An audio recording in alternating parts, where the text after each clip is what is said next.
प्रदान केलेले स्रोत महा-TET परीक्षा 2025 मार्गदर्शक या परीक्षेची रचना आणि महत्त्वाच्या तपशिलांची माहिती देतात. ही परीक्षा प्राथमिक स्तरासाठी इयत्ता 1 ते 5 पेपर 1 आणि उच्च प्राथमिक स्तरासाठी इयत्ता 6 ते 8 पेपर 2 असे 2 भागात घेतली जाते. दोन्ही पेपर बहुनिवड प्रश्नांवर MCQ आधारित असतात आणि ऑफलाईन पद्धतीने आयोजित केले जातात, ज्यात प्रत्येकी 2 तास आणि 30 मिनिटांचा कालावधी असतो. प्रत्येक योग्य उत्तरासाठी 1 गुण दिला जातो आणि नकारात्मक गुण नसतात, ज्यामुळे उमेदवारांना चुकीच्या उत्तरांसाठी दंड आकारला जात नाही.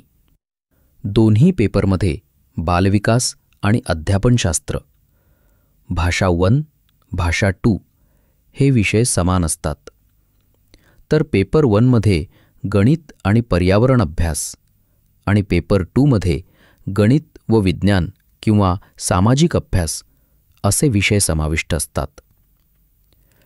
ही परीक्षा उत्तीर्ण होण्यासाठी किमान पात्रता गुण मिळवणे आवश्यक आहे आणि प्राप्त झालेले प्रमाणपत्र आयुष्यभर वैध राहते.